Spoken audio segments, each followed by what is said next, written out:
सबसे पहले ममता बनर्जी से हम ये सवाल पूछेंगे कि ममता बनर्जी बताइए वो कि आज तक कौन सी नींद में वो सो रखे थे कि आज उन्हें याद आ रहा है कि वो एक हिंदू परिवार में जन्मी हुई एक हिंदू लड़की। अगर ममता बनर्जी जी आप हिंदू लड़की हैं, हिंदू परिवार में जन्मी हुई महिला हैं, तो आप ये बताइए आप एक हिंदू लड़की कब जय श्री राम के नारों पर गुस्सा हो जाती है? एक हिंदू महिला कब दुर्गा पूजा पर रोक लगा देती है? अगर आप एक हिंदू महिला हो, हिंदू लड़की हो, तो आप बताइए आप ऐसा क्यों कर रही थी, क्या वजह थी, और आप आज खुद को ये हिंदू साबित क्यों करना चाहती है? नमस्कार, स्वागत है आपका हमारे चैनल पे। आज नंदीग्राम में ममता बनर्जी की रैली थी जिसमें उन्होंने बीजेपी पर निशाना साधते हुए ये कहा कि मैं भी हिंदू की लड़की हूं और मैं भी हिंदू के परिवार में जन्मी हुई हूं। और उन्होंने बीजेपी पर निशाना साधते हुए ये भी कहा कि मेरे साथ हिंदू कार्ड मत खेलिए। अब आखिरकार ममता बनर्जी अब ये क्यों साबित करना चाह रही हैं कि मैं भी एक हिंदू हूँ? इसी मुद्दे पर हमारे साथ चर्चा करेंगे। तो सर, आप इस मुद्दे पर क्या कहेंगे? नमस्कार, जय श्री राम। आपने जो सवाल किया कि ममता बनर्जी ने आज नंदीग्राम में जो उनकी विधानसभा सीट है उसमें उन्होंने आज रैली को संबोधित करते हुए कहा कि मैं भी एक हिंदू की लड़की हूँ, हिंदू परिवार में जन्मी हुई लड़की हूँ और वो एक हिंदू लड़की है। ममता बनर्जी को आखिरकार ऐसा क्यों साबित करना पड़ रहा है कि वो हिंदू परिवार में जन्मी हुई एक हिंदू लड़की है? तो इसका सीधा सा जो मतलब है, ममता बनर्जी किस तरीके से आज पब्लिक के सामने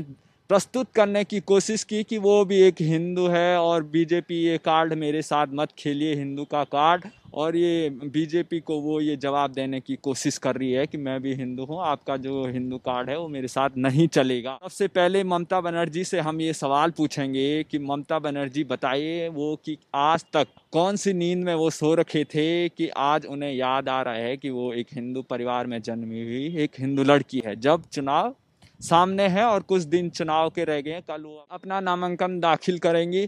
तो ममता बनर्जी ने जो आज चीजें जनता के सामने और पब्लिक के सामने ये जताने की कोशिश की कि वो हिंदू है, हिंदू लड़की है और बीजेपी ये कार्ड मेरे साथ मत खेलिए, उसका साफ सा इशारा है कि कुछ दिनों पहले आपने देखा होगा किस तरीके से ममता बनर्जी जय श्री राम के नारे को सुनकर प्रधानमंत्री मोदी के सामने बौखला जाती है और कहती है कि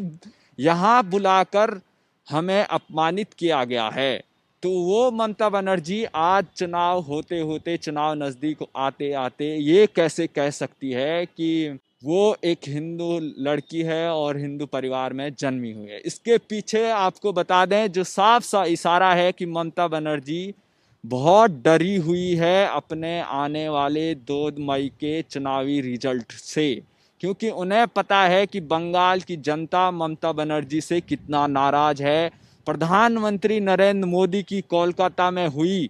ब्रिगेड रैली से ममता बनर्जी को जमीनी हकीकत पता लग गई है कि प्रधानमंत्री नरेंद्र मोदी की रैली में कितनी भीड़ आई थी, कितने लोग ममता के खिलाफ हैं। और उस रैली में जो ममता बनर्जी के टीएमसी के मिथुन दा, जो पश्चिम बंगाल में सबसे ज़्यादा जाने माने कलाकार, उनके एक भाषण को सुनने के लिए करोड़ों बंगाली भाई मिथुन दा को अपना एक आदर्श मानते हैं और यहाँ तक कि वो मिथुन दा को मुख्यमंत्री पद के लिए भी कह रहे थे कि वो मुख्यमंत्री बन जाए। तो जो ये हालात हैं कि मिथुन दा भी ममता बनर्जी का साथ छोड़ देते हैं, शुभेंदु अधिकारी ममता बनर्जी का हाथ छोड़ देते हैं। बहुत ममता बनर्जी के साथ इतने सांसद थे जिनको टिकट मिल गया था, उन्होंने ये टिकट वापस कर भी चुनाव लड़ना मुनासिब नहीं समझा, क्योंकि उन्हें पता चल गया कि हवा किस और है, लहर किस और चल रही है। और जो ज़मीनी हकीकत जान रहे हैं, जितने भी टीएमसी के नेता हैं वो बीजेपी में शामिल हो रहे हैं और बीजेपी से चुनाव लड़ रहे हैं। तो इसका साफ सा इशारा है, ममता बनर्जी को हवा लग गई है कि उसकी सरकार 2 मई के बाद यहाँ पर पश्चिम बंगाल से हटने वाली है। तो ममता बनर्जी के पास अब क्या बचा हुआ है? सिर्फ एक मुद्दा है कि बीजेपी ने जो ममता बनर्जी की जो छवि है पश्चिम बंगाल में, किस तरीके से हिंदुओं के सामने आपने देखा होगा किस तरीके से ममता बनर्जी जय श्री राम का नारा पश्चिम बंगाल में सबसे ज़्यादा लोकप्रिय इसी वजह से हुआ कि ममता बनर्जी ने ये चीज़ होने दी। ममता बनर्जी ने ही जय श्री राम के नारे को सुनते हुए बहुत सारे लोगों से चिढ़ रही थी, बहुत सारे लोगों को जेल भेज रही थी, बहुत सारे लोगों को कह रही थी कि ऐसे नारे नहीं लगाने चाहिए। बहुत सारे प्रधानमंत्री मोदी के सामने आपने देखा किस तरीके से वो बौखला गई थी।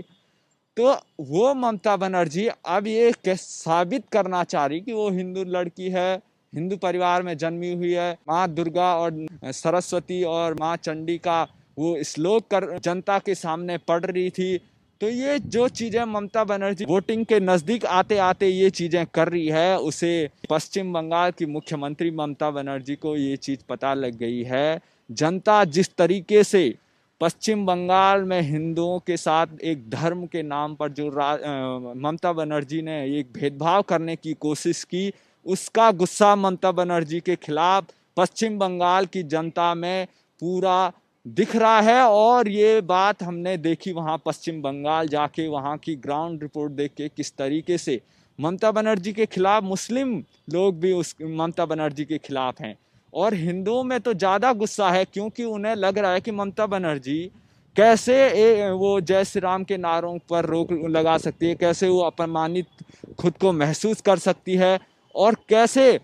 वो दुर्गा पूजा पर प्रतिबंध लगाती है, कहती है कि इसका समय दूसरा बदल दो, ये ऐसे पूजा पाठ से यहाँ पर माहौल ख़राब हो जाएगा। तो ये जो पश्चिम बंगाल में हालात बनाए गए हैं ममता बनर्जी के पिछले 10 सालों के कार्यकाल में, उससे जनता त्रस्त आ चुकी है, क्योंकि वहाँ पर बेरोजगारी सबसे ज़्यादा है। और बेरोजगारी इतनी ज़्यादा है कि वहाँ पर लोग अभी भी पुराने ज़माने से जो हाथ से जो तांगा और रिक्शा ऐसे खींच के ले जा रहे हैं, तो वहाँ पर इतने बुरे हालात हैं। लोग बेरोजगारी की वजह से दिल्ली और मुंबई जैसे शहरों में घूम रहे हैं, और 10-10, 20-20, 40 साल से वो अपने घर नहीं गए। और इसी बेरोजगारी के कारण आपको बता दें कि सबसे सस्ते मजदूर जो हैं पश्चिम बंगाल में मिलते हैं। तो ये जो पश्चिम बंगाल के हालात हैं, वहाँ पर लोग काफ़ी गुस्सा हैं। आप छोटे छोटे बच्चे वहाँ रैली में आ रहे थे, मुस्लिम लोग वहाँ पे काफ़ी आ रहे थे। तो वो लोग सारे चाहते हैं कि जो पश्चिम बंगाल में इतना भ्रष्टाचार हो रहा, केंद्र सरकार की जो योजनाएं हैं वो पश्चिम बंगाल में लागू करने के लिए वो ममता बनर्जी के सांसद, ममता बनर्जी के कार्यकर्ता जनता से जो उन्हें फ्री में प्रधानमंत्री और सरकार, केंद्र सरकार के द्वारा जो योजनाएं मिलनी चाहिए थी, जिसमें सबसे ज़्यादा आपको बता दें गरीबों के लिए जो घर है और जो गैस सिलेंडर है, और यहाँ पर जो सड़कें थी, आयुष्मान भारत योजना है, और जो गरीबों को सिलेंडर मुफ्त में मिल रहा था, ये सभी चीज़ें वहाँ पर लागू नहीं हो पा रही है। और लोगों को ये इस बात का सबसे ज़्यादा गुस्सा है कि ममता बनर्जी उस चीज़ के लिए भी अपने जो उनके कार्यकर्ता हैं, जो ज़्यादातर लोग उन्हें गुंडा कह रहे थे कि इस गुंडा शासन से मुक्ति चाहिए, और जो ये चीज़ हो रही है उससे हमें मुक्ति चाहिए, क्योंकि उन्होंने ये बात साफ कहा है कि पश्चिम बंगाल में बहुत बुरे हालात हैं। और ममता बनर्जी का जो ये कट मनी वाला जो फॉर्मूला है पश्चिम बंगाल में जनता से लूटने का, उससे अब मुक्ति चाहिए। और पश्चिम बंगाल में जो हालात हैं, वहाँ पर किस तरीके से ममता बनर्जी के जो कार्यकर्ता हैं, वो गुंडे हैं, जो वहाँ के लोग हैं, वो इतना डरे हुए होते हैं कि वो आप अगर कोई मीडिया वाला वहाँ पर चले भी जाए पश्चिम बंगाल में, तो उनसे अगर कुछ पूछना भी चाहे सरकार की योजनाओं के बारे में,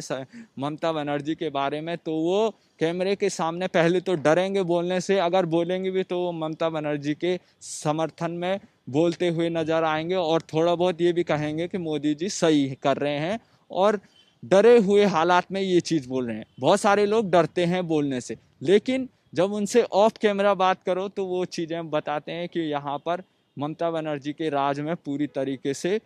भ्रष्ट बंगाल खत्म हो रहा है। तो जो ममता बनर्जी आज ये साबित करने की कोशिश कर रही है, मैं हिंदू लड़की हूँ, हिंदू ये है, तो उन्हें पता लग गया है कि आज वो साबित करना चाह रही है कि वो एक हिंदू लड़की है और इससे उसे वोट मिल जाएगा। लेकिन ये अब हालात समय से पहले, अगर ममता बनर्जी, जब ये हालात ममता बनर्जी ने बनाए, अगर ये चीज़ नहीं करती तो आज उनकी इतनी बुरी दशा नहीं होती। और जो CA NRC का जो मुद्दा है, उसका जो विरोध कर रही है, इसका भी खामियाजा ममता बनर्जी को भुगतना पड़ेगा, क्योंकि पश्चिम बंगाल में किस तरीके से बांग्लादेशी घुसपैठिए, बहुत सारे लोग ये कह रहे थे कि वहाँ पर पुलिस और सुरक्षा बलों की भी नहीं चलती है, और वो लोग वहाँ बॉर्डर क्रॉस करके सीधे वहाँ के आम लोगों से, जो बंगाल के लोग हैं, उनसे मारपीट करते हैं, उनके साथ गलत व्यवहार करते हैं और वहाँ से वो भागकर सैनिकों पर भी हमले करते हैं और वो सीधे वहाँ से निकल जाते हैं। सैनिक भी वहाँ जाने से डरते हैं। ऐसे हालात पश्चिम बंगाल के हैं और ममता बनर्जी जो चाहती है कि CA/NRC लागू ना हो, उसके पीछे साफ सा कारण है किस तरीके से वहाँ बांग्लादेशी और रोहिंग्या घुसपैठिए घुसे हुए हैं। ममता बनर्जी जो साबित करना चाह रही है, उनसे हम 2-4 सवाल पूछेंगे कि ममता बनर्जी आज ये चीज़ क्यों कह रही है कि वो हिंदू लड़की है और हिंदू परिवार में जन्मी हुई। अगर ममता बनर्जी जी आप हिंदू लड़की हैं, हिंदू परिवार में जन्मी हुई महिला हैं, तो आप ये बताइए, आप एक हिंदू लड़की कब जय श्री राम के नारों पर गुस्सा हो जाती है? एक हिंदू महिला कब दुर्गा पूजा पर रोक लगा देती है? अगर आप एक हिंदू महिला हो, हिंदू लड़की हो, तो आप बताइए आप ऐसा क्यों कर रही थी, क्या वजह थी? और आप आज खुद को ये हिंदू साबित क्यों करना चाहती है? तो ये जो आपसे सवाल है वो मैं नहीं, ये पश्चिम बंगाल की जनता आपसे पूछ रही है और पश्चिम बंगाल की जनता आपको अब जवाब देने के लिए 2 मई का जो रिजल्ट आएगा उसमें आप देखेंगे कि आपके खिलाफ कितना बड़ा गुस्सा था, आक्रोश था। वो अब जो निर्णय आएगा वो जनता के हाथों है। और लेकिन जो ज़मीनी हकीकत है पश्चिम बंगाल की, वो ममता बनर्जी के खिलाफ है। इसीलिए ममता बनर्जी डरी हुई है और ये चीज़ कर रही है। इस मुद्दे पर चर्चा करने के लिए सर आपका बहुत बहुत धन्यवाद।